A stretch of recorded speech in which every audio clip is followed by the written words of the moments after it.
ब्रह्म सूत्र के तृतीय अध्याय के द्वितीय पाद के पंचम अधिकरण का विचार हम लोग कर रहे हैं। पंचम अधिकरण से तत्वमसि वाक्यांतर्गत तत्पदार्थ का शोधन प्रारंभ हुआ। इस अधिकरण के 11 सूत्रों से भगवान वेद व्यास जी ने तत्पदार्थ को निर्विशेष अबाधित चेतन रूप बताया है।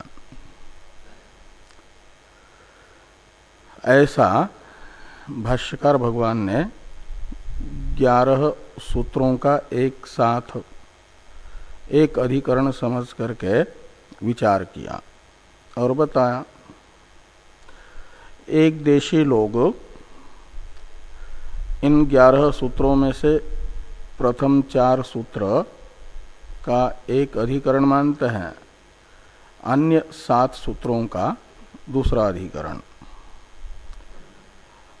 प्रथम अधिकरण से मानते हैं कि ब्रह्म निर्विशेष है, ये निश्चित हुआ। फिर ब्रह्म के विषय में संशय होता है कि वो निर्विशेष ब्रह्म सन्मात्र रूप है या चिन्मात्र रूप है या उभय रूप है। तो पूर्व पक्ष आया प्रकाशवच्च अवैयर्थ्यात् इत्यादि से कि ब्रह्म सन्मात्र नहीं, प्रकाश के तरह बोध रूप भी है। ऐसा मानने पर ब्रह्म को सद्रूप चिद्रूप बताने वाली श्रुतियां सार्थक हो जाती हैं।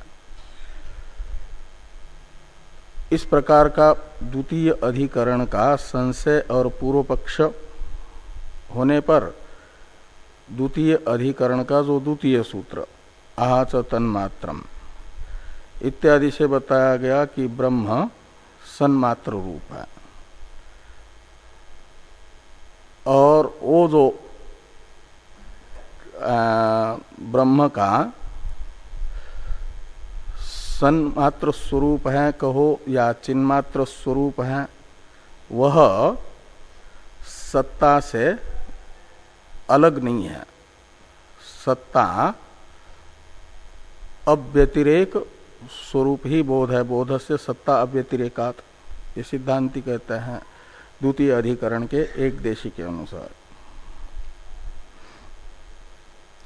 इस प्रकार ये संशय पूर्व पक्ष और सिद्धांत प्राप्त होने पर भाष्यकार भगवान ने द्वितीय अधिकरण के सिद्धांत का निराकरण करते हुए, अनावश्यकता द्वितीय अधिकरण की बताते हुए, पहले द्वितीय अधिकरण के सिद्धांतियों को पूछा कि द्वितीय अधिकरण का आरंभ किस लिए माना जा रहा है। क्या ब्रह्म में अनेक रूपता का निषेध करने के लिए या ब्रह्म के बोध मात्रत्व का निषेध करने के लिए या सन्मात्रत्व का निषेध करने के लिए। यदि ये कहो कि अनेक रूपता का निषेध करने के लिए, तो वह पूर्व से ही गतार्थ है। न स्थानतोपि परस्य उभय लिंगम इत्यादि से अनेक रूपता का निषेध हो गया है ब्रह्म के, और फिर द्वितीय अधिकरण भी उसी के लिए मानेंगे तो पिष्ट पेशन हो जाएगा, पुनरुक्ति हो जाएगी। बोध मात्र का निषेध करने के लिए मानोगे ब्रह्म में तो प्रज्ञान घन एव इत्यादि ब्रह्म को चिद्रूप बताने वाली श्रुतियों का विरोध होगा। और तत्वमशादी वाक्यों के द्वारा जो चेतन जीव का ब्रह्म को स्वरूप बताया जा रहा है वह भी अनुपन्न होगा, ब्रह्म जड़ हो जाएगा। तो तृतीय प्रयोजन मानोगे सद्रूपता का निराकरण करने के लिए और बोध रूप मात्र बताने के लिए द्वितीय अधिकरण का आरंभ है। तो सत्ता हीन बोध रूप ब्रह्म आकाश पुष्प के तरह, वंध्या पुत्र के तरह तुच्छ हो जाएगा और ब्रह्म को सत्य स्वरूप बताने वाली, सत्स्वरूप बताने वाली श्रुतियों का विरोध भी होगा। इसलिए तृतीय पक्ष भी नहीं बनेगा। ये सिद्धांत ही इस प्रकार द्वितीय अधिकरण का अनुपपन्न है, विचार के सामने टिकता नहीं है। तो पूर्व पक्ष भी नहीं बन पाता। पूर्व पक्ष है ब्रह्म उभय रूप है, तो उभय रूप ब्रह्म को कहेंगे तो पूर्व अधिकरण का जो सिद्धांत है उसका विरोध हो जाएगा। न स्थानतोपि परस्य उभय लिंगम, ये जो पूर्व अधिकरण के द्वारा प्रतिषिद्ध अनेकाकारत्व है, उभय रूपत्व है, उसको स्वीकार कर रहे हैं और ये पूर्वाधिकरण विरोध, पूर्वापर विरोध की आपत्ति। और पूर्व एक देशी को पूर्वाधिकरण में ब्रह्म में उभय रूपता का निषेध अभिप्रेत है और जो पूर्वाधिकरण का अर्थ स्वीकार कर रहे हो उसी का निषेध, ये दोष होगा। तो इसके लिए फिर पूर्व पक्ष भी अनुपन्न है। जैसे श्रुति के आधार पर पूर्व पक्ष सिद्ध करना चाहेंगे तो कहा कि श्रुति भी युक्ति विरुद्ध अर्थ को नहीं बता सकती, इसलिए श्रुति वो सत्ता से भिन्न बोध रूपता और बोध से भिन्न सत्ता रूपता ब्रह्म में नहीं बता पाएगी। और संशय की भी अनुपपत्ति है। ये सब बातें बता करके पूर्व सिद्धांत, पूर्व पक्ष तथा संशय ये सब अनुपपन्न है, ये कहा गया। और तथापि इत्यादि से संशय की अनुपपत्ति भाष्य में बताई भाष्यकार भगवान ने। तथापि किन लक्षणम, किम सल्लक्षणम ब्रह्म उत बोध लक्षणम उत उभय लक्षणम इति अयम विकल्पो निरालंब एव स्यात्। इससे संशय अनुपपन्न बताया गया। तो इस प्रकार ये एक देशी के मत का इन 11 सूत्रों में अलग अलग 2 अधिकरण मानना रूप जो मत था उसका निराकरण हुआ। तो एक देशी ने पूछा कि फिर एक अधिकरण पक्ष में सूत्रों का कैसे समन्वय होगा? तो कहा जैसे हमने बताया ऐसा होगा। इसलिए भाष्कर भगवान ने लिखा कि सूत्राणि तु एकाधिकरण एकाधिकरणत्वेन एव अस्माभिर्नीतानि। एक बार फिर से हमने जैसा 11 सूत्रों का एक अधिकरण समझ करके व्याख्यान किया है उस व्याख्यान का अध्ययन कर लो। तो एक अधिकरण पक्ष में सूत्रों का कैसे समन्वय होगा ये समझ में आएगा, ये कहा। अब अपिच इत्यादि का अवतरण है टीका में। अपिच इत्यादि की टीका देखिए। किंच नहीं स्वपक्षे सूत्र सामंजस्यंच इत्याह अपिच इति। तो स्वपक्ष में स्व शब्द से भाष्यकार भगवान को लेना। इन 11 सूत्रों का एक अधिकरण मानने वाले जो हैं वे सिद्धांती हैं। तो सिद्धांति के पक्ष में प्रकाश वच्चा वैयर्थ्यम इत्यादि सूत्रों का सामंजस्य भी अच्छी तरह से बैठता है, सूत्र संगति भी ठीक ठीक लगती है। इसे भाष्यकार भगवान अपिच इत्यादि से कह रहे हैं। अपिच इत्यादि भाष्य को देखिए। अपिच ब्रह्म विषयासु श्रुतिषु आकारवत अनाकार प्रतिपादनेन विप्रतिपन्नासु अनाकारे ब्रह्मणि परिगृहीते अवश्यम वक्तव्या इतरासाम श्रुतिनाम गति। तो ये कहते हैं, और एक वाक्य आगे इसी के साथ संबंध रखता है कि तादर्थेन प्रकाशवच्च इत्यादिनी सूत्राणि अर्थवत्तराणि संपद्यन्ते। यहाँ तक के ग्रंथ से अपीछे से लेकर के प्रकाशवच्चा वैयर्थ्यम इत्यादि सूत्रों का सामंजस्य सुसंगति एकाधिकरण पक्ष में भाष्यकार भगवान ने बताई होती है करके। कहते हैं ब्रह्म विषयासु श्रुतिषु आकारवत अनाकार प्रतिपादनेन विप्रतिपन्नासु। ये विप्रतिपन्नासु श्रुतिषु का विशेषण है, और ब्रह्म विषयासु भी श्रुति का विशेषण है। दो विशेषण है श्रुतिषु के। एक वाक्य में एक विभक्त्यंत जितने पद होते हैं उनका आपस में विशेषण भाव संबंध होता है। एक विशेष्य का वाचक होता है, बाकी विशेषण के वाचक होता है। तो यहाँ पर सप्तम्यंत, सप्तमी बहुवचनांत 3 पद है, श्रुतिषु, ब्रह्म विषयासु और विप्रतिपन्नासु। इसमें श्रुतिषु विशेष्य है, और श्रुतिषु इस विशेष्यवाचक पदार्थ पद के अर्थ में विशेषता बताने वाले बाकी 2 पद है, ब्रह्म विषयासु और विप्रतिपन्नासु। ये श्रुतिषु के विशेषण है। श्रुति कैसी है? तो श्रुति के तो विषय 2 है। श्रुति कहते हैं वेद को, श्रुति यानी वेद, और वेद का प्रतिपाद्य धर्म और ब्रह्म है। इसलिए खाली श्रुतिषु कहेंगे तो धर्म विषयक श्रुति भी आएगी, ब्रह्म विषयक श्रुति भी आएगी। श्रुति शब्द सामान्य रूप से वेद मात्र का परामर्शक है।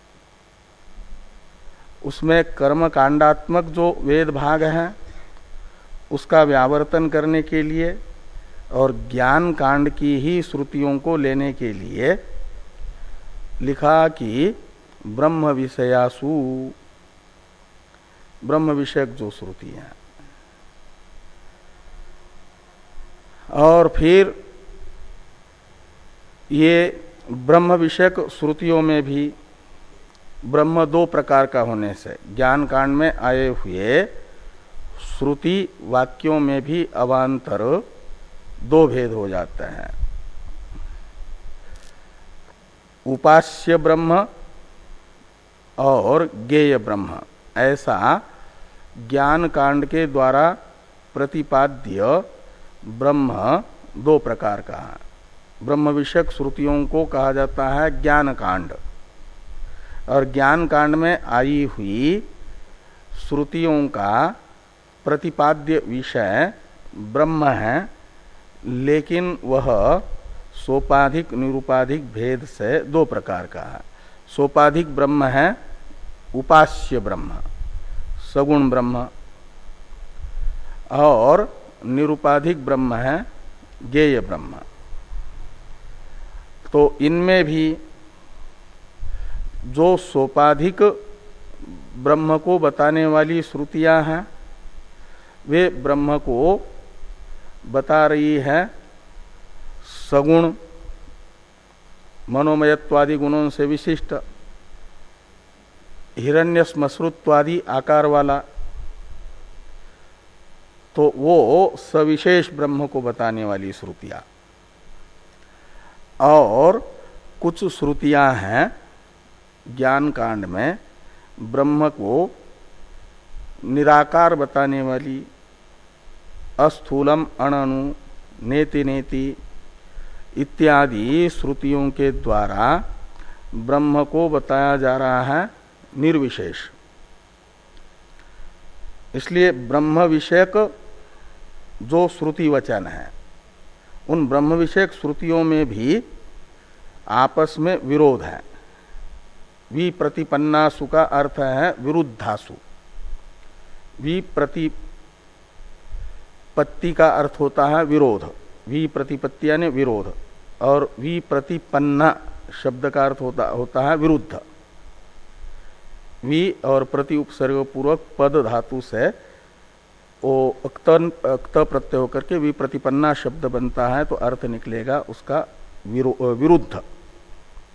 और विप्रतिपत्ति का अर्थ विरोध, विरोध से युक्त जो होता है उसको विरुद्ध कहते हैं। तो ज्ञान कांड के श्रुतियों में भी आपस में विप्रतिपत्ति है, इसलिए ब्रह्म विषयक श्रुतियों का भी आपस में विरोध है, एक दूसरे से विरोध रखती है ज्ञान कांड की श्रुतियां भी। कहा ज्ञान कांड एक प्रकरण है, एक प्रकरण में परस्पर विरोधी वाक्य कैसे? कहा इस प्रकार की अपने प्रतिपाद्य ब्रह्म को कुछ श्रुतियां बता रही है सविशेष और कुछ श्रुतियां बता रही है निर्विशेष। इसलिए आप एक वस्तु को, प्रतिपाद्य वस्तु एक ब्रह्म है और उसे एक बता दे कि वो सविशेष है, दूसरी आकर के कह दे कि वो निर्विशेष है, तो ये विरोध है कि नहीं? हाँ, तो इस प्रकार ये एक ही ब्रह्म का सविशेष निर्विशेष ऐसा परस्पर विरुद्ध स्वरूप बताने वाली श्रुतियां होने के कारण उनका आपस में विरोध है। ये यहाँ पर द्वितीय विशेषण के द्वारा कहा। पहले तो ब्रह्म विषयासु ये कह करके कर्मकांड का व्यावर्तन कर दिया, कर्मकांड में आई हुई श्रुतियों का, और ज्ञान कांड में आई हुई श्रुतियां भी है एक ही ब्रह्म विषयक, लेकिन अपने विषय ब्रह्म को ज्ञान कांड के ही वचन कुछ बताते हैं सविशेष, कुछ बताते हैं निर्विशेष, इसलिए विरोध है। इस ब्रह्म विषयासु कहने से, ब्रह्म विषयासु ये एक श्रुतिसु का विशेषण है। तो कर्मकांड तो ब्रह्म विषयक नहीं है ना, वो कर्म विषयक है। तो ब्रह्म विषयासु कहने से कर्मकांड का प्रतिपादन करने वाली श्रुतियां निकल गई, बची ब्रह्म का प्रतिपादन करने वाली श्रुति आई, और उन्हीं में आपस में विरोध है। ये दूसरा विशेषण बता रहा है। और कैसे विरोध है? तो कहा इसलिए कि उनका प्रतिपाद्य जो ब्रह्म है उसमें परस्पर विरोधी धर्म का प्रतिपादन ज्ञान कांड की श्रुतियां कर रही है। इस अभिप्राय से दूसरा विशेषण है कि आकारवत अनाकार प्रतिपादनेन, तो जो उपास्य ब्रह्म को बताने वाली श्रुतियां हैं वो ब्रह्म को आकारवत बता रही, यानी सविशेष बता रही है। तो जैसे श्रुति प्रतिपाद्य ब्रह्म का आकार हो गया, विशेषता हो गई, ऐसे अनाकार प्रतिपादनेन अस्थूलम अणनु नेति नेति इत्यादि से श्रुति अनाकार ब्रह्म को भी यानी निराकार निर्विशेष ब्रह्म को भी बता रही है। तो अनाकार प्रतिपादनेन विप्रतिपन्नासु श्रुतिषु, इसलिए ज्ञान कांड के ही वचनों का आपस में विरोध हो रहा है। तो अनाकारे ब्रह्मणि परिगृहित है, तो पूर्व अधिकरण के द्वारा, यानी एक ही अधिकरण यद्यपि हैं, इसलिए पूर्वाधिकरण न कह करके 4 सूत्रों के द्वारा 11वें सूत्र से लेकर के 14वें सूत्र तक, इन 11 सूत्रों में से 4 सूत्रों से ब्रह्म को बताया गया कि वो अनाकार है। यानी पूरे एक अधिकरण में संशय का कारण बताया गया, श्रुतियों का ब्रह्म को साकार भी बताना, सविशेष भी बताना, निर्विशेष भी बताना। ये सविशेष निर्विशेष ब्रह्म विषयक श्रुतियों को देख करके संशय हुआ कि तत्वमसि वाक्यांतर्गत तत्पदार्थ जो ब्रह्म है वह सविशेष है कि निर्विशेष है, ऐसा संशय होने पर सिद्धांत के रूप में स्वीकार किया गया कि ब्रह्म निराकार ही है, साकार नहीं, निराकार ही है। तो इस प्रकार अनाकारे यानी निर्विशेषे ब्रह्मणि प्रतिगृहीते सति, इन 4 सूत्रों के द्वारा निर्धारित कर लिया कि ब्रह्म निर्विशेष ही है, अनाकार ही है। तो एक प्रश्न उपस्थित होता है कि ब्रह्म को साकार बताने वाली श्रुतियों का कैसे साफल्य होगा, उनकी क्या गति होगी।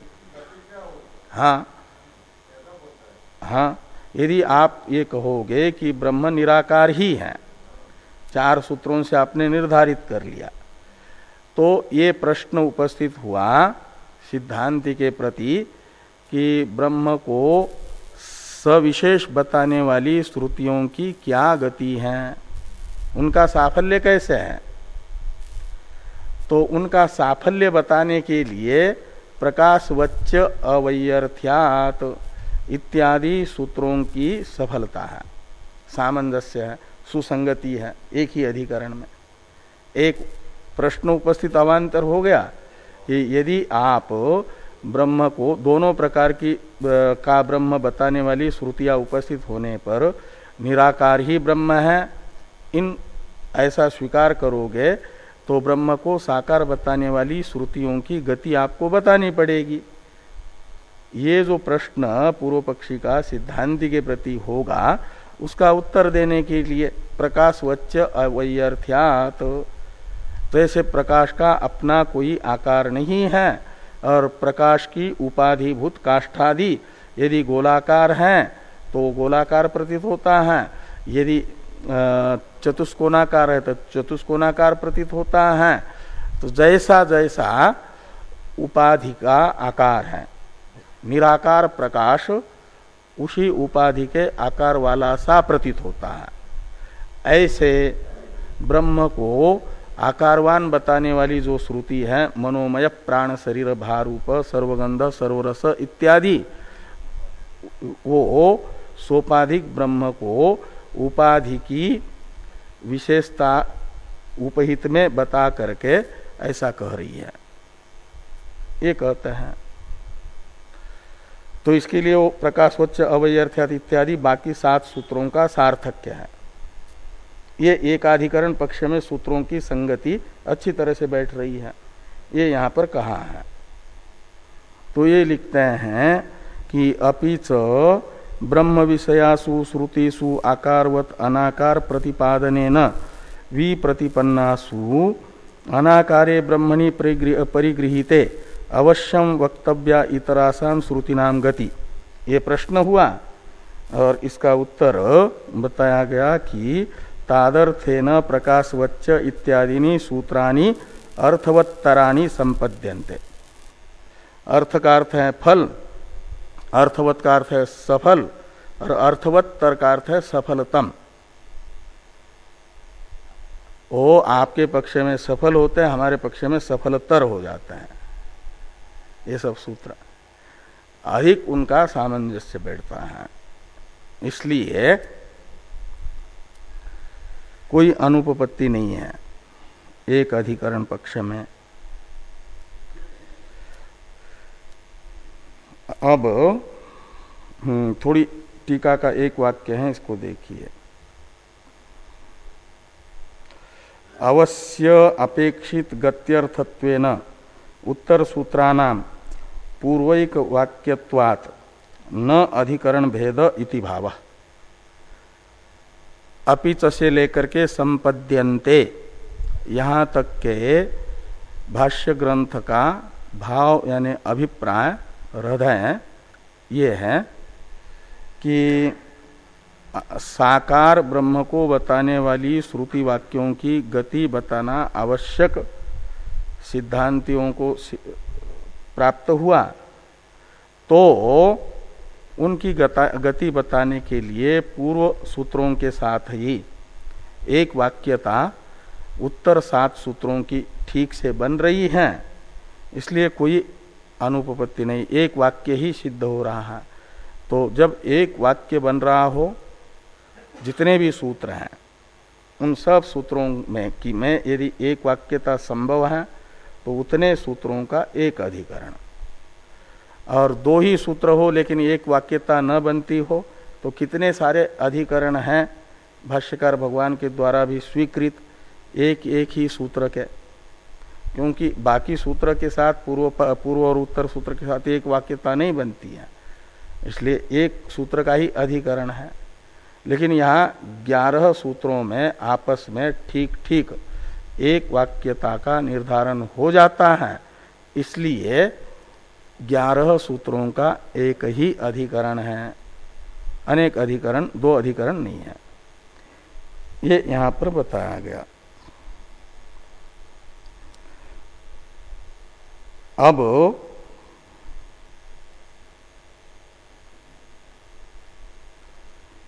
एक है वेदांत विचारकों में भी कई एक विचारक है ना, और उनका आपस में थोड़ा थोड़ा मान्यता में विरोध भी है, अलग अलग मान्यताएं हैं, इसलिए अलग अलग मत हो गए।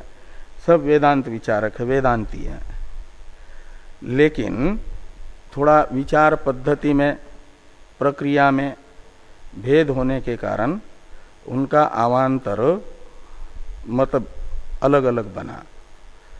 ऐसे एक अप्पय दीक्षित जी नाम के विद्वान ने सिद्धांत लेस संग्रह नाम का ग्रंथ बनाया है, सिद्धांत लेस संग्रह। उसमें वेदांतियों के ही अनेक मतों का संग्रह है, अनेकों प्रक्रियाएं, अनेकों, और उनका आपस में सबके सब विचारक श्रुति, सूत्र और भाष्य इनको आधार मानेंगे, प्रमाण मानेंगे, और आपस में जहाँ जहाँ मान्यताओं में अंतर है तो बताते हैं उनका शास्त्रार्थ है। ये आपके मत में इस श्रुति का या सूत्र का या भाष्य का विरोध होता है, इसलिए हम ऐसा मानते हैं। दूसरे उनमें जो कहीं कमी है वो कमी निकालते हैं। ये सब प्रक्रियाएं हैं, और प्रक्रियाएं साधकों के पूर्व संस्कारों के अनुसार बनी हुई हैं, इसलिए यया भवेत पुंसाम व्युत्पत्ति प्रत्यगात्मनि सा सैव प्रक्रिया ज्ञेया साप्य अनवस्थिता। इस वार्तिक में वार्तिककार भगवान सुरेश्वराचार्य जी ये कहते हैं कि वेदांत की प्रक्रियाएं अलग अलग साधना पद्धति पूर्व जन्मों में करते हुए आने वाले जो साधक है करके, उसको लेकर के किसी के लिए कोई प्रक्रिया सहज अपनाने योग्य बन जाती है और लक्ष्य तक पहुंचाती है, किसी को कुछ। इसलिए वेदांत में ये जो अलग अलग प्रक्रियाएं मतांतर हैं तो कोई बहुत ज्यादा ये नहीं है विरोध और संशय उत्पन्न करने वाला। अलग अलग संस्कार वाले साधकों के लिए अलग अलग प्रक्रिया है। ऐसी एक प्रक्रिया है तो पूरे ज्ञान कांड का प्रतिपाद्य ब्रह्म निर्विशेषी है, सविशेष ब्रह्म ज्ञान कांड का प्रतिपाद्य है ही नहीं, ऐसा मानने वाले अनाकार ही ब्रह्म है। और जितने भी सविशेषता को बताने वाले वाक्य हैं उन वाक्यों का भी तात्पर्य ब्रह्म को सविशेष बताने में नहीं है, अपितु अन्य विशेषताओं का व्यावर्तन करने के लिए। मनोमय, प्राण, शरीर, भारूप इत्यादि वाक्य भी ब्रह्म को मनोमय बता रहे हैं, प्राण शरीर बता रहे हैं, ऐसा नहीं, लेकिन अन्य अन्य विशेषताओं का ब्रह्म में व्यावर्तन करते हुए ब्रह्म के निर्विशेषता का ही प्रतिपादन कर रहे हैं। उपनिषद का एक एक शब्द उनके अनुसार ब्रह्म की निर्विशेषता को ही बताने वाला है। ऐसे लोगों का एक मत। भाष्यकार भगवान ने तो उपनिषदों में भी अवान्तर दो प्रकरण माने, एक ज्ञेय ब्रह्म का प्रकरण और एक उपास्य ब्रह्म का प्रकरण। उपास्य ब्रह्म के प्रकरण में आई हुई जो ब्रह्म की प्रतिपादक श्रुतियां हैं वे उपासना उपयोगी, उपासना अंगभूत ब्रह्म का प्रतिपादन करती है। और उपासना में उपासना होती है गुण चिंतनम उपासनम, इसलिए ब्रह्म के गुणों को बताती हैं वे श्रुतियां, ये कहा। लेकिन उनके यहाँ तो मात्र एक ही ब्रह्म है, निराकार ही। इसलिए उपनिषदों का एक एक शब्द उसी में उपयोगी है ब्रह्म की निराकारता में ही। कोई भी ब्रह्म को साकार बताने वाला नहीं है। ऐसा कहने वाले जो लोग हैं उनके मत का उत्थापन करके निराकरण कर रहे हैं भाष्कर भगवान। तो उसका अवतरण है, वो देखिए। हाँ, अभी देखिए, इसको पढ़िए तब पता चलेगा।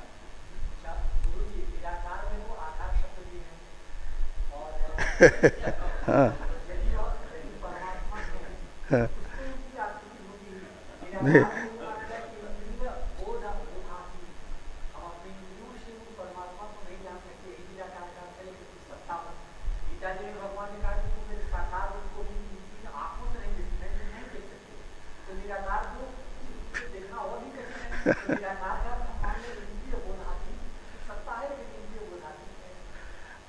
तो साकार भी इंद्रिय बोधातीत है करके आपके बातों से सिद्ध हो रहा है, और निराकार भी इंद्रिय बोधातीत, तो दोनों में अंतर क्या पड़ा? तो भगवान कह रहे हैं कि मेरा साकार रूप भी इन इंद्रियों से नहीं देख सकते हो, और फिर निराकार रूप भी इंद्रियों से नहीं देख सकते, तो दोनों भी इंद्रियातीत हो गया। तो निराकार शब्द की जो व्याख्या परिभाषा आप दे रहे हैं निराकार की, कि इंद्रियातीत, वो तो साकार में भी घट रही है, तो वे भी चारिणी परिभाषा हो रही है। हाँ?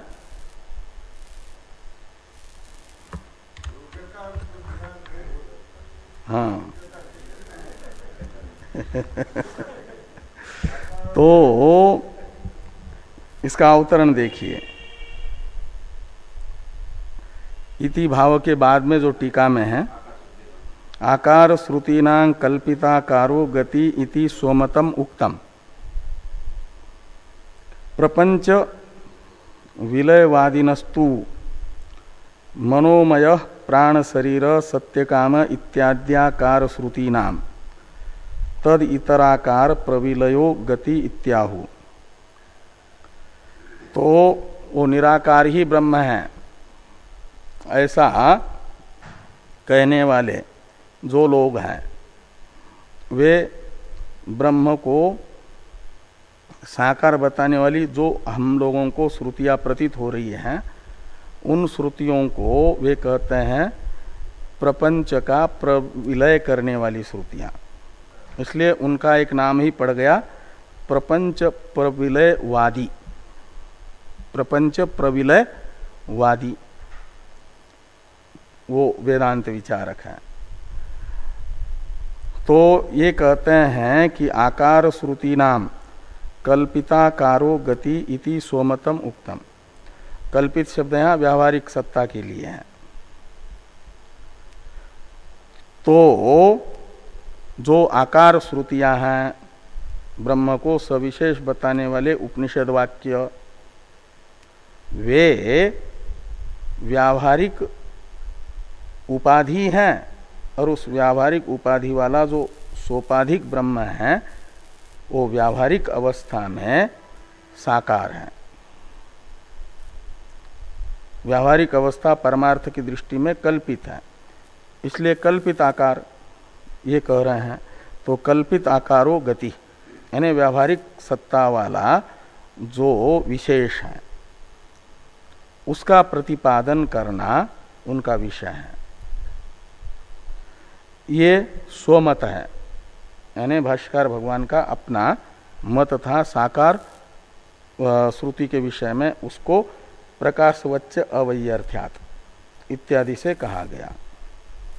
अब कहते हैं प्रपंच विलयवादिनस्तु, प्रपंच विलयवादी है कि ब्रह्म निराकार ही है और निराकार का ही प्रतिपादन करने के लिए जितनी भी उपनिषद की श्रुतियां हैं वे सविशेषता को बताने के लिए नहीं, प्रपंच को बताने के लिए नहीं, उसका विलय करने के लिए है। इसलिए उनका नाम है प्रपंच विलयवादी। तो प्रपंच विलयवादिनस्तु मनोमय प्राण शरीर सत्य काम इत्याद्याकार श्रुतिनाम तद इतर आकार प्रविलयो गति इत्याहु। तो प्रपंच विलयवादी के अनुसार कल्पित आकार उन मनोमय प्राण शरीर भारूप इत्यादि श्रुतियों का विषय नहीं है। अपितु मनोमय प्राण शरीर भारूप इत्यादि श्रुतियां क्या करेगी? तो वे तद इतर, यानी मनोमय ये पद मन रूप उपाधि से अतिरिक्त उपाधि का अभाव बताएगा, निषेध करेगा।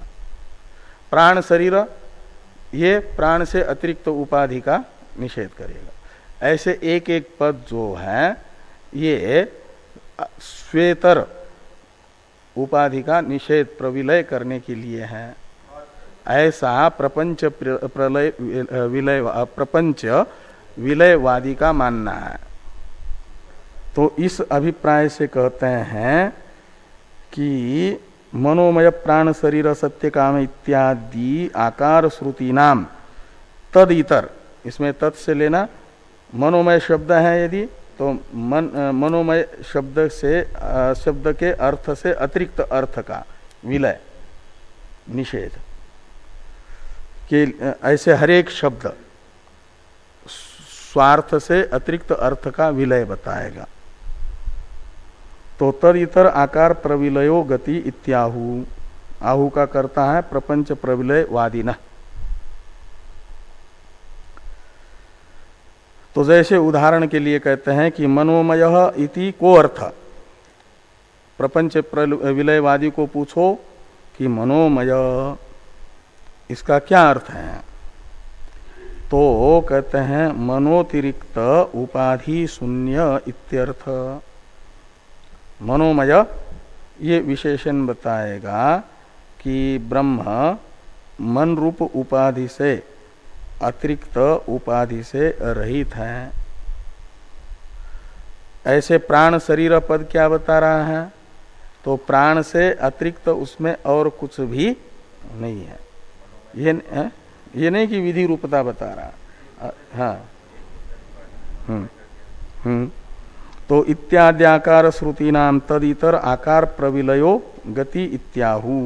ये एवं प्राण शरीर पदेन प्राणातिरिक्त उपाधि निषेधात् मनसोपि अभाव सिद्धि। तो एवं सर्वे शब्दा अनाकार ब्रह्मपरा एव।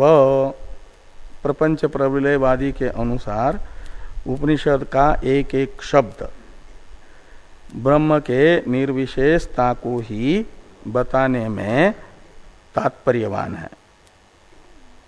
इति तन्मतम अनुद्य, प्रपंच विलयवादी के मत का अनुवाद करके, प्रपंच विलयवादी का मत ये है, इति शब्द से लेना, ये जो टीका में बताया गया अवतरण में, ये इत्याकारक प्रविलयवादी के मत का अनुवाद करके उसमें विद्यमान दोषों को भाष्यकार भगवान बताते हैं। दूसयति, वो कहाँ से? तो यद्यपि इत्यादि से।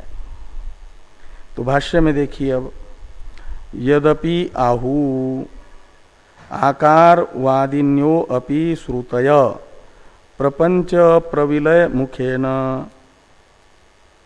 अनाकार प्रतिपत्त्यर्था एव न पृथगर्था इति। यहां तक वो अनुवाद है कि यद्यपि आहु का करता वही प्रपंच प्रलयवादी, तो प्रपंच विलयवादी का जो कहना है इति यद आहु, ऐसा लगाना। क्या कहना है कि आकारवादिन्यो अपि श्रुतयो प्रपंच प्रविलय मुखेन प्रपंच का विलय द्वारा, मुखेन का अर्थ है द्वारा, अनाकार प्रतिपत्त्यर्था निर्विशेष ब्रह्म ज्ञापन के लिए ही है, न पृथक अर्था सगुण ब्रह्म को बताने के लिए नहीं। ऐसा जो कहना है, कहते हैं तदपि न समीचीनम इव लक्ष्यते, ऐसा आग्रह भी ठीक नहीं है, उचित प्रतीत नहीं होता। तो प्रपंच प्रविलयवादी ने पूछा कथम, क्यों उचित नहीं है?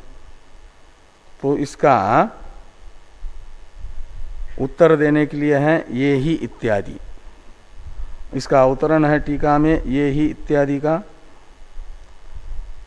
कि किम गेय ब्रह्म प्रकरण स्थानाम आकार शब्दानाम निषेध परत्वम उत उपासना प्रकरण स्थानाम अपि तत्र आद्यम अंगीकरोति ये ही इति। कुछ न कुछ रोज विक्षेप जो है उपस्थित कर ही देते हैं। तो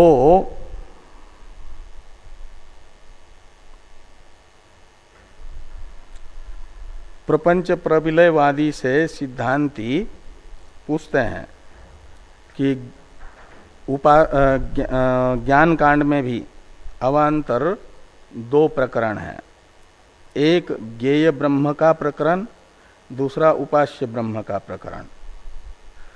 तो ज्ञेय ब्रह्म के प्रकरण में आए हुए शब्दों का प्रपंच प्रविलय द्वारा निर्विशेष ब्रह्म को बताने में तात्पर्य मानते हो, या उपासना के प्रकरण में आए हुए सविशेषता को बताने वाले उपनिषद शब्दों का भी तात्पर्य प्रपंच विलय द्वारा निराकार ब्रह्म को बताने में ही मानते हो? ये दो विकल्प हुए, उनमें से प्रथम विकल्प को तो भाष्यकार भगवान स्वीकार करते हैं और द्वितीय विकल्प में अपनी असहमति बताते हैं। हाँ, इसलिए भाष्यकार भगवान तो उपासना के अधिकारी के लिए भी ज्ञान कांड में बड़ा स्थान देते हैं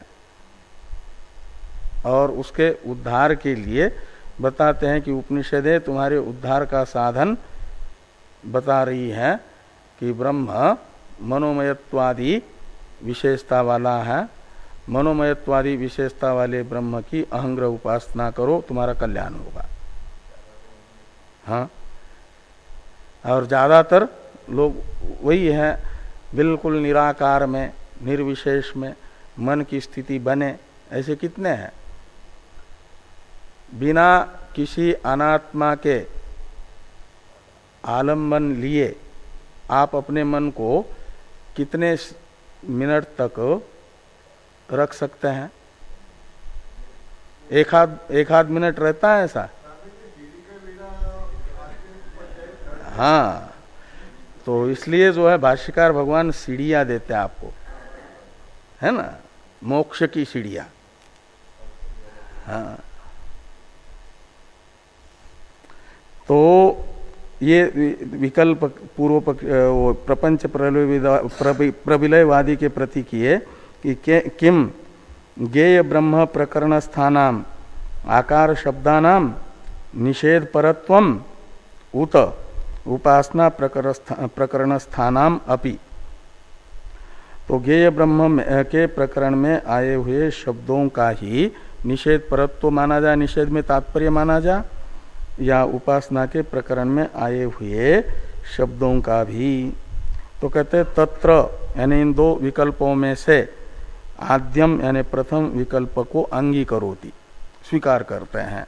ज्ञेय ब्रह्म के प्रकरणस्थ शब्दों में निषेध का शब्दों का निषेध में तात्पर्य उचित है, निषेध परत्व उचित है। तो भाष्य में देखिए कि ये ही पर विद्या प्रकरणे केचित प्रपंचा उच्यन्ते यथा युक्ता ह्यस्य हरय शता दश इति अयं वै हरयो अयं वै दश च सहस्राणि च बहुनी च अनंतानि च इत्येवम् आदयः ते भवन्ति प्रविलयार्था तद एतद् ब्रह्म अपूर्वम अनपरम अनंतरम अबाह्यम इति उपसंहारात। यहाँ तक ये ही से लेकर के उपसंहारात तक प्रथम विकल्प को स्वीकार किया। जो दो विकल्प किए न टीका में, उनमें से प्रथम विकल्प का अंगीकार इतने वाक्य से भाष्यकार भगवान ने किया कि ये ही पर विद्या अधिकारे, इसमें अधिकार शब्द का अर्थ है प्रकरण, पर विद्या अधिकार का अर्थ निकलेगा ज्ञेय ब्रह्म का प्रकरण,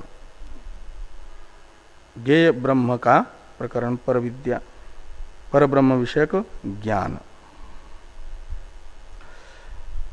और उसमें आए हुए केचित प्रपंचा उच्यन्ते, जो कुछ प्रपंच हैं यानी सविशेषता को बताने वाले शब्द हैं। जैसे उदाहरण के लिए बृहदारण्यक उपनिषद के दूसरे अध्याय के 5वें ब्राह्मण में 19वीं कंडिका में ये एक वाक्य आया, और वो ब्राह्मण है ज्ञेय ब्रह्म का प्रकरण, दूसरे अध्याय का जो 5वां ब्राह्मण, चौथा मैत्रेयी ब्राह्मण है मधुकांड, हाँ मधु विद्या में। तो वहां पर आया कि युक्ता ह्यस्य हरय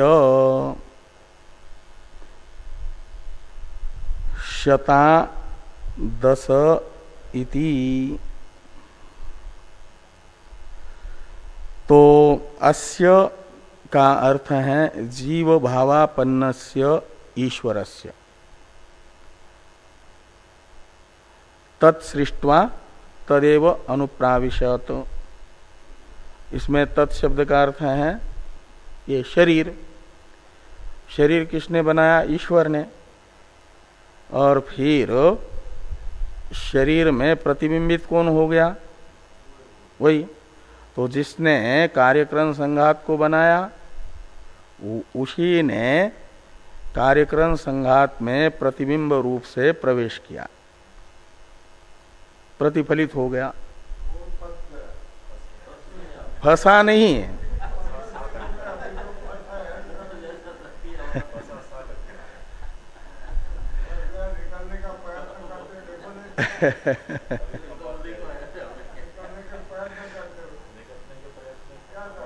हाँ, तो वो परब्रह्म का एक प्रकरण है, उसमें आया हुआ जो ये वाक्य है, तो उसमें बताया गया कि कार्यक्रम संघात को बना करके उसमें उसने प्रवेश किया, और वो जो प्रवेशापन्न है, प्रतिबिंब भावापन्न ईश्वर है, उसे अश्य शब्द से लीजिए। तो फिर उसे रूप भी देखना है, तो स्वाध्याय प्रस्थान त्रयी भी सुननी है, और उपनिषदों का अवलोकन भी करना है, तो आंख भी चाहिए, कान भी चाहिए, और रसन इंद्रिया भी चाहिए कि नहीं, भंडारे में बने हुए व्यंजनों का स्वाद लेने के लिए। ऐसे इसलिए 5 ज्ञानेन्द्रिया और 5 कर्मेंद्रिया, बोलने के लिए, प्रश्न पूछने के लिए वाग इंद्रिय भी चाहिए, वक्ता को भी प्रश्न का उत्तर देने के लिए वाग इंद्रिय चाहिए। ऐसे वो जो है, हरि शब्द का अर्थ है इंद्रिया, और 5 इंद्रिया, 5 उनके विषय इत्यादि, ये सब जो है 5 ज्ञान इंद्रिया, 5 कर्म इंद्रिया, ये इंद्रिया हो गई ज्ञान के साधन के रूप में। ऐसा आया। ये है प्रपंच, यानी एक प्रकार से सविशेषता को बताने वाले वाक्य। उनका तात्पर्य प्रपंच का निषेध करने में भले ही हो, क्योंकि ज्ञेय ब्रह्म के प्रकरण में आए हुए हैं, वहां इंद्रियों का प्रतिपादन करने का तात्पर्य नहीं है। इंद्रिय बता करके फिर इंद्रियातीत जो तत्व है ब्रह्म, उसको बताने में उनका तात्पर्य है। हाँ, ये मानना तो उचित है। ये यहां पर कह रहे हैं। श्रुति का अर्थ टीका में टीकाकार बताते, इसको देखिए। पहले हरि शब्द का अर्थ करते हैं। आस्य का अर्थ कर दिया श्रुतिस्थ, वो है ना युक्ता ह्यस्य हरय। इसमें अस्य शब्द है जीव का, जीव भावापन्न ईश्वर का परामर्शक, इसलिए कहते हैं जीव भावम प्राप्तस्य ईश्वरस्य। श्रुतिस्थ अस्य शब्द का अर्थ है 10 हरयो, 10 हरि है यानी विषया। तो हरयो यानी विषया। कैसे? तो कहते हरनात 10 इंद्रियाणी। तो 10 हरयो यानी विषया, हरणात 10 इंद्रियाणी प्राणी भेदापेक्षया, यानी विषय हरणात, ऐसा लगाना। हरि शब्द का तो अर्थ है इंद्रिय, विषय आहरणात, ऐसे विषयों का आहरण करने से। वो उधर छपा है ना, लेकिन ये इसके साथ होना चाहिए। तो हरयो यानी विषय आहरणात 10 इंद्रियाणी, वो विषय हो गए, क्या ना, वो इंद्रिय हो गए। हरि शब्द का अर्थ, उन्हें हरि क्यों कहा? कहते विषयों का आहरण करने से हरि है। और प्राणी भेदापेक्षया शतानी, तो कहा वे 10 हैं। ऐसे तो फिर यहाँ 100 भी कहा जा रहा है, 1000 भी कहा जा रहा है, तो ये कैसे? तो कहते प्राणी भेदापेक्षा। तो प्राणी भेदापेक्षया शतानी सहस्राणी च, और तेषाम ईश्वरात भेदम आशंक्य। तो कहा यदि इंद्रियां अलग हैं उपकरण स्थानीय जीव भावापन्न ईश्वर की, तो उनसे विषयों का आहरण करने वाला ये तो उपकरण हो गया। जैसे बसुला उपकरण है और बढ़ई उस बसुला रूपी उपकरण का प्रयोग करके रथादि का निर्माण करता है। ऐसे विषयों का आहरण करने में उपकरण स्थानीय जो श्रोत्रादि इंद्रिया हरि शब्दित, वे बसुला स्थानीय हो जाएगी उपकरण के रूप में, और बढ़ई के स्थान पर वो ईश्वर हो जाएगा जीव भावापन्न। तो बसुला अलग है और बढ़ई अलग है उपकरण का उपयोग करने वाला रथ बनाने के लिए। ऐसे विषयों का आहरण करने के लिए हरि शब्दित इंद्रियों का उपयोग करने वाला जीव भावापन्न ईश्वर से वे इंद्रियां अलग होगी, जैसे बढ़ई से बसुला अलग है। इस प्रकार की शंका होने पर इसका उत्तर दिया कि अयम मूल उसमें कि अयम वै 10, अयम वै हरयो, अयम वै 10 इत्यादि। तो इसमें जो है अयम शब्द से उसी ईश्वर को लेना है। ये ईश्वर ही हरि है। हरि का अर्थ इंद्रिया, ईश्वर से अलग ईश्वर का कार्यभूत इंद्रिया नहीं है। ईश्वर का ही विवर्त है अपंचकृत पंचभूत। ईश्वर पहले अपंचकृत पंच महाभूतों के रूप में विवर्तित हुआ, और अपंचकृत पंच महाभूतों का ही ईश्वर के विवर्तित स्वरूप का ही परिणाम है ये इंद्रिया। ज्ञानेन्द्रिया सत्वगुण का परिणाम, कर्मेंद्रिया रजोगुण का परिणाम। तो जब इनका परिणामी उपादान कारण अपंचकृत पंचभूत ईश्वर का विवर्त होने से ईश्वर से अलग नहीं है, तो ये ईश्वर से अलग कैसे होगी? इसलिए अयम वै हरय, ये ईश्वर ही हरि भी है। ये अभेद बताया, उनके नाम रूप का बात करके ईश्वर रूपता बताई। तो ईश्वर एव हरय इत्यर्थ, अयम वै हरय का अर्थ है। टीका में लिखा कि ईश्वर एव हरय इत्यर्थ। तो इस प्रकार ये जो श्रुतियां हैं ज्ञान के प्रकरण में आई हुई, उसमें जो इंद्रियादि बताए हैं उनका प्रविलय द्वारा निराकार ईश्वर को बताने में भले ही तात्पर्य हो, लेकिन द्वितीय जो है कि उपासना के प्रकरण में आए हुए जो सविशेषता को बताने वाले शब्द हैं मनोमयत्वादि, वे भी प्रपंच प्रविलय द्वारा ब्रह्म को निराकार बताने में ही तात्पर्य रखते हैं, ये कहना उचित नहीं है। उसका निराकरण, द्वितीय विकल्प का निराकरण आगे किया जा रहा है, ये पुनः इत्यादि से। इस पर चर्चा हम लोग कल करेंगे। कहाँ सुनेंगे?